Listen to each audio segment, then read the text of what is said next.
Hello! Welcome to another edition of Sibling Sleuth. Today we have a really interesting case today, but before we begin, how are y'all doing? How was your week? John, anything interesting happen? Well, I don't know if that's interesting. Are you all right? How about Oh, go ahead. Oh, that's not good. Well, I'm glad that you're back and better. Christy, how are you doing today? That's good. I had an interesting week. My celebrated my husband's birthday, and the very next day my teenager turned 16. So we had a nice surprise party for her, and yeah, so we've had a busy week, but glad to be here. And let's because I had such a busy week, I have not researched, so I kind of get to be like a viewer and listen. And if I have any questions, you guys can answer them because I didn't really have time to kind of go into the case. So I'm really looking forward to it, though. I did do a small overview of it, but I'm really looking forward to hearing about it. So let's jump right on in, John.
one second. I don't mean to interrupt you, but apparently we're having some issues.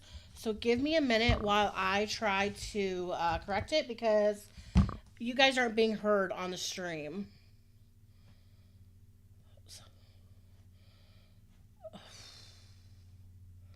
Collab 2, collab 1, your volume is up. Okay, one second. I don't mean to interrupt you, but apparently we're having some issues.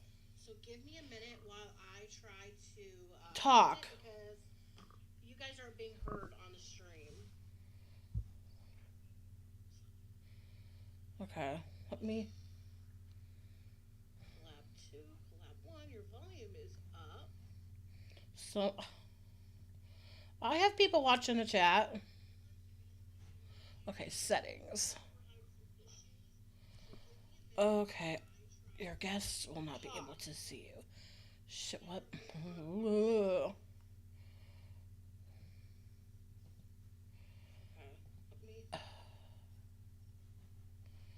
Okay, try now.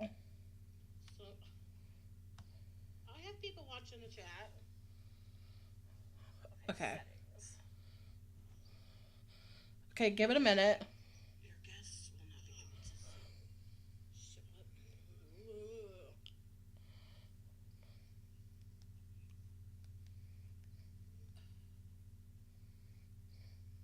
Okay, try now. I have people watching the chat. Okay. Okay, it's not working still. Okay, give it a minute.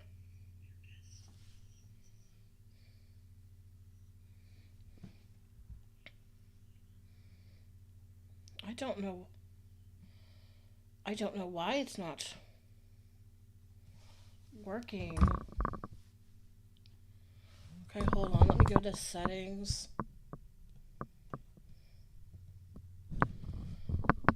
Okay, audio.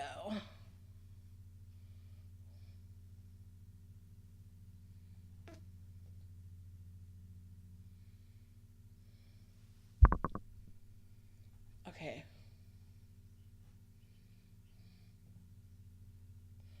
That low, but it's on charge now, so it'll be fun. Yeah. Okay, try. Okay, we'll see here.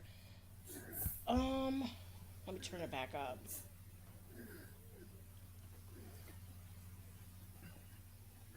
Oh, give me a home where the buffalo roam. Please stop. I heard that. What, me saying please stop? No, me singing. Oh dear. Okay, it's not working still. Okay, give it a minute.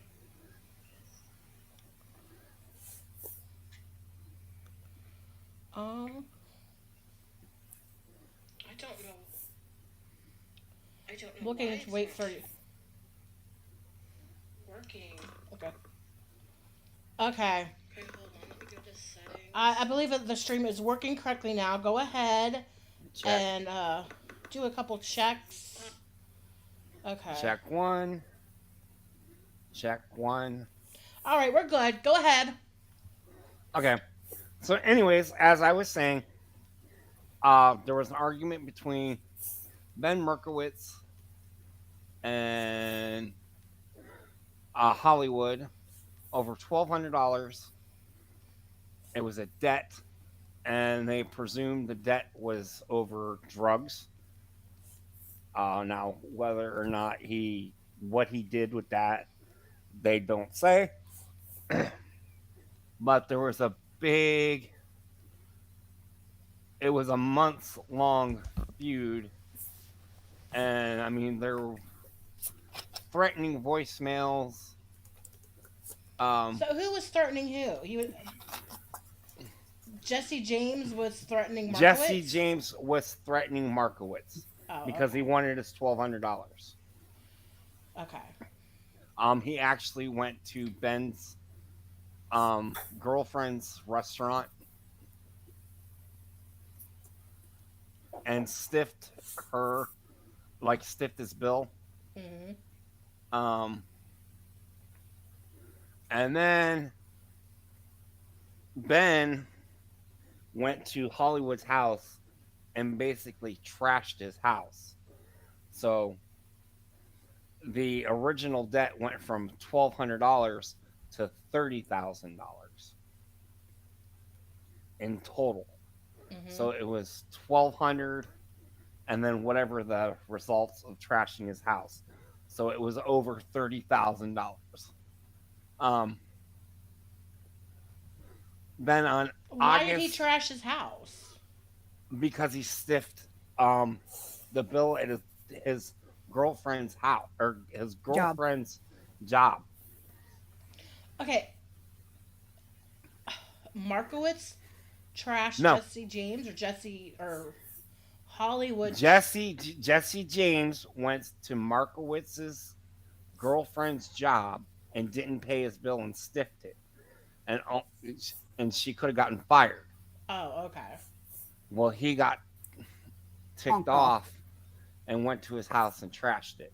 Now, in the movie, they portray Markowitz as a tweaker. Like, What's a um, tweaker? okay, it's you don't know what a tweaker is? No. Methamphetamine user. Oh, okay.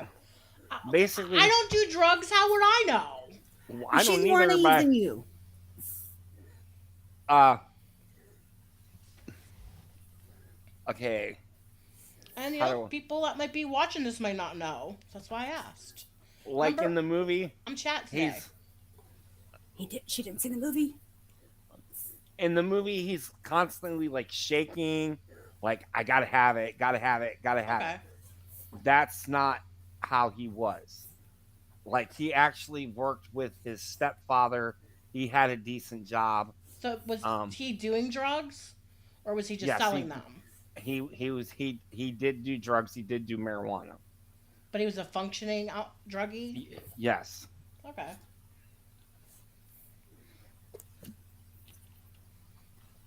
So after all this happened, here's where the interesting thing goes. Now, on August 6th, the hostilities took a sharp turn when Hollywood and his crew were driving around in another futile attempt to find Ben. See, they were trying to find him. Instead of finding Ben, they found his little brother, Nick. Excuse me. Now, when they seen Nick, they were driving in a white van. They jumped out of the van and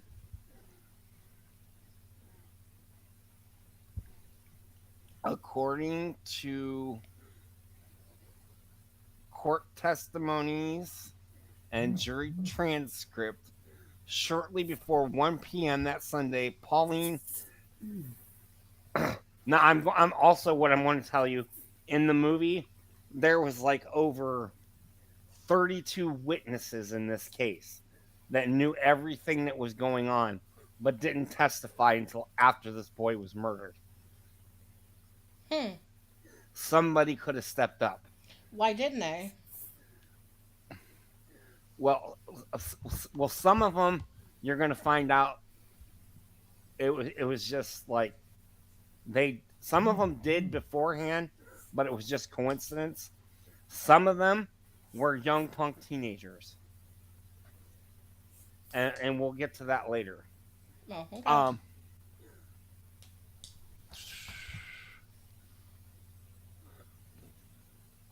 But basically, the last 2 days of Nick Markowitz's life are cobbled together here from newspaper accounts, police reports, court testimony, and a 750-page grand jury transcript.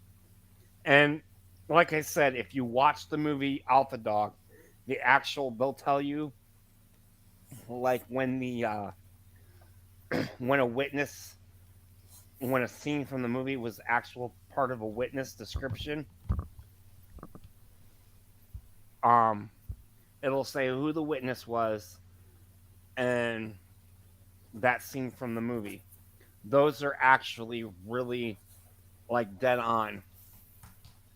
But shortly before 1 p.m. that Sunday, Pauline Ann Mahoney was driving home from church with her children when she saw a group of young men punching and kicking a boy who was cowering on the sidewalk.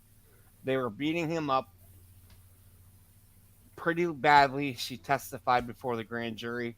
Then the lot of them threw them into the van and they jumped in, shut the door, and the van started moving. The family repeated the van's license plate number aloud as they sped home, calling 911 as soon as they got in the door. An officer from the Los Angeles Police Department later visited the family with further questions.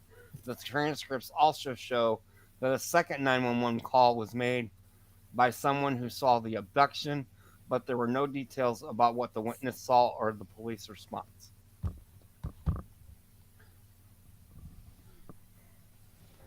In one of the many distressing what ifs that plagued the case, authorities failed to track down the van until a month later.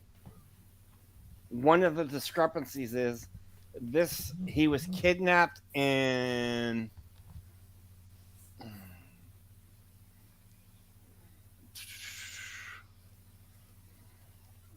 I forget where.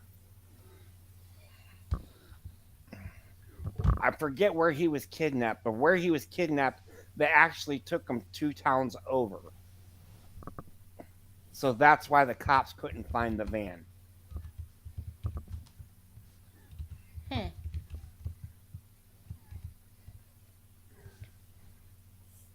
Oh, the van drove up from Ventura Highway towards Santa Barbara, where the group planned to go to a party. So they basically took them, they gagged them and bound them with duct tape, and they took them into a room.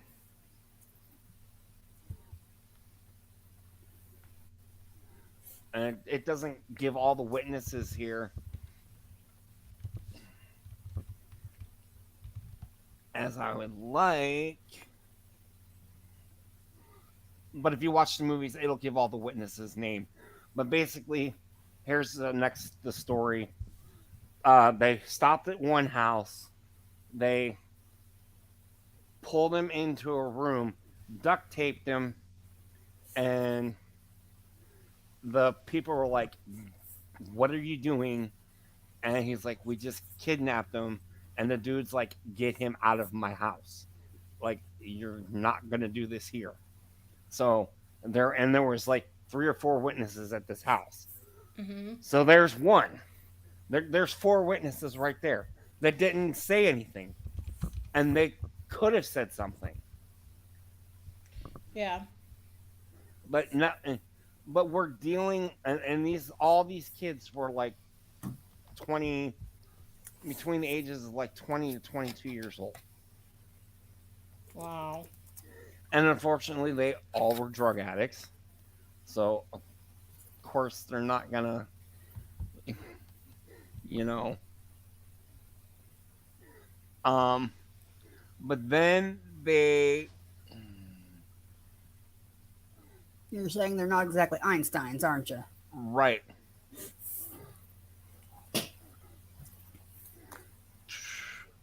I want to believe he, at one point in time, they actually took him to Hollywood's house,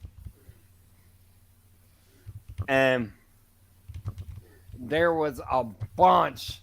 Now we're talking like maybe 15 to 20 kids. It was a roving party, and basically he Nick thought that, okay, you're kidnapping me. My brother's going to pay you your money, and then I'm going to go home. That's what they told him. Mm-hmm. And even Jesse James Hollywood's dad was like, let him go. Let him go.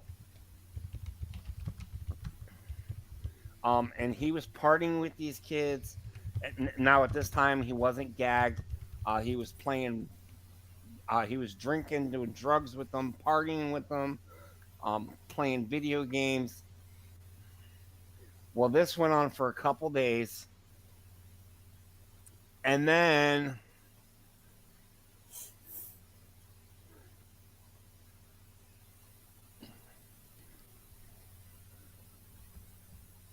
um, they finally found out that there was a missing persons report filed. Hollywood went. He didn't actually. In the movie, it portrays him calling, but they said that he actually drove to his attorney's office. Now, one thing that we forgot to mention is that um, Jesse's dad was tied in with the mafia. Like a low level tie, right? Yeah, he was a low level. So they had high connections. So he drove to his attorney's office and asked them, hey, look, here's a situation. Let's say one of my homies uh, were to kidnap somebody. What would happen? Well, in the state of California, the penalty for kidnapping somebody Mm-hmm. is life in prison, Hmm. regardless. So he's facing life in prison. Okay. Like he screwed up. Kidnapping with extortion Yes. in California's license, according to the stuff. So he ordered one of his buddies that owed him some money to basically kill him because he didn't want life in prison. And one night, they pretty much told him, you're going home, you're going home. And he really thought he was going home. They drove him to a beach where they had pre-dug a hole, and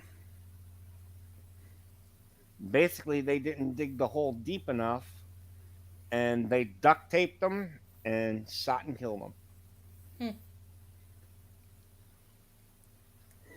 Hmm.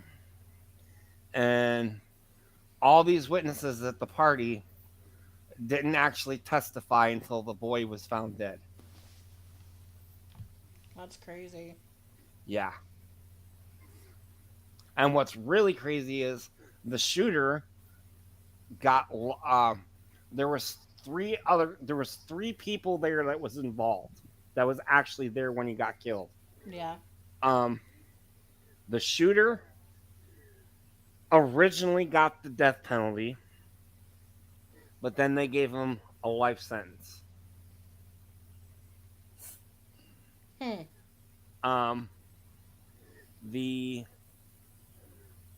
There was a minor that was there that didn't know he was going to get killed, but because he was there, he was an accessory to murder. And then there was another kid that was there. I believe he got like 20 years, and he's actually out. Oh, okay. But Jesse James Hollywood took off and ran to North or Central America. Hmm. And it used to be in Central America that if you go down there and get a girl pregnant, they wouldn't extradite. Okay. And that's what he thought. So he went down there and got some chick pregnant, thinking, oh, they're not going to extradite me. Mm-hmm. Well, Hollywood's dad was sending him money down there and basically helping him out. Like, I think it was sending him, it was like $1,800 a month or something. Mm-hmm. And after 5 years, they finally found him and arrested him. And they said that no longer was in effect. it didn't matter. Even if he got that girl pregnant, they were still going to extradite him. Yeah. It was an old rule, and he got life in prison, and he's still serving it.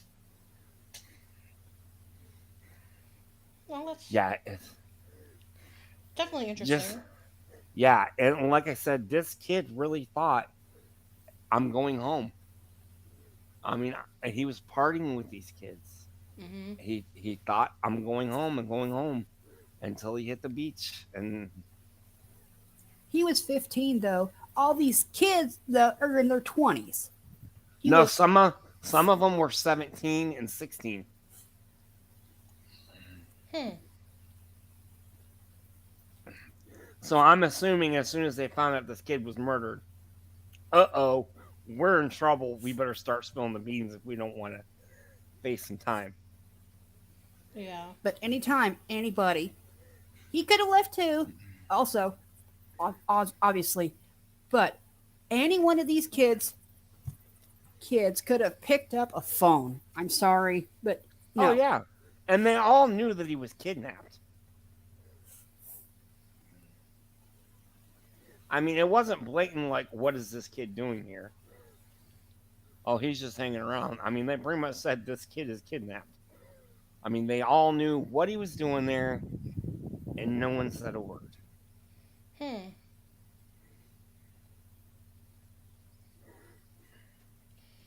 Yeah. Well, that's definitely an interesting case. It makes me kind of want to go watch the movie now and just kind of Yeah. see, more just Like I of said, it. the movie is pretty much right on, except they make the brother seem like an idiot. Mm-hmm. And that wasn't the case. The older guy or the younger guy? The older guy. They make him really seem like a major tweaker, and he wasn't. Yeah. And the guy that actually shot the kid, he owed that Jesse James Hollywood $1,000. That he wasn't.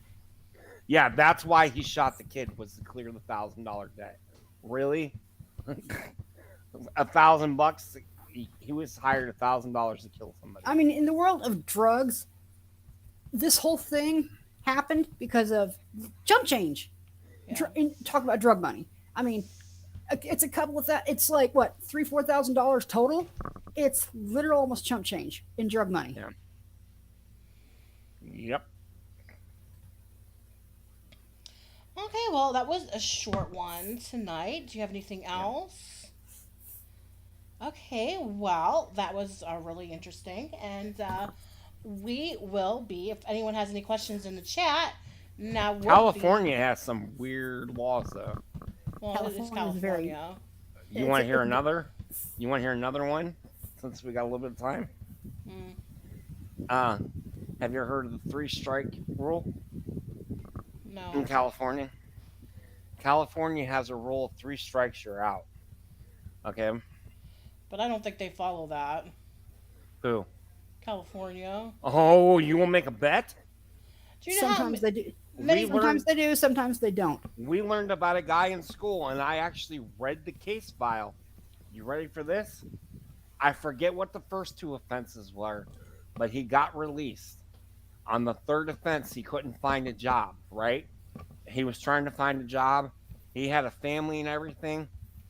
Dude went into a pizza shop, stole a total of maybe like $32 worth of pizza to give to his kids. Life in prison. 3rd strike. Well, you're how out. long ago was that? Maybe like 4 or 5 years ago. Yeah, before COVID. Yeah, now it's a lot more lenient. When they first but- came out with 3 strikes, they weren't like really following it to the letter, so to speak. Yeah. Now they're getting more stringent. Yeah. And then again, California is the only state with conjugal visits too. So Yeah.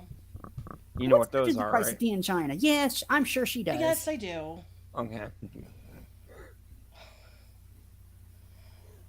So, yeah, well, we will be back next week and we'll have another exciting case for you. I apologize that I was not prepared this week. I will be prepared next week. No worries. Just this Yeah, was a rough don't do week. that to me again. Oh, psh, I don't like doing all the talking. I get nervous. But yeah, I will be make sure that I'm prepared next week. I apologize that I wasn't. I just had a lot going on past couple weeks. I had some mental health stuff, and then just busy with family stuff. So We you both know, had mental health last week.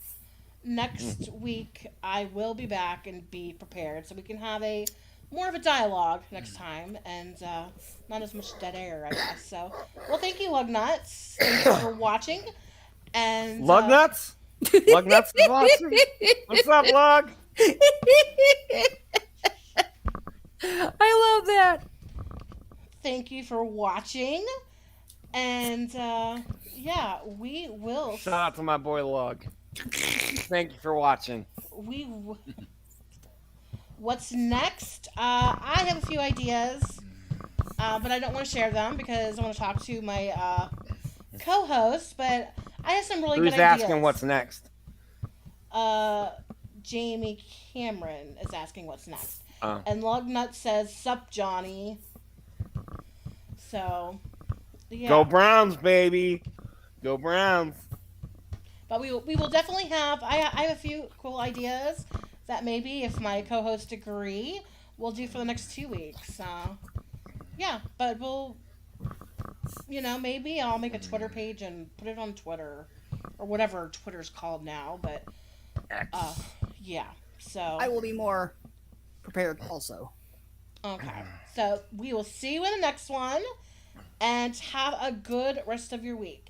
And also, if you have any requests, let us know, and we can put, if there's a case you want to hear more about, put it in chat, and we can look into it. Or leave it in the comments. Or yeah, leave it in the comments, and we will see you in the next one. Bye bye.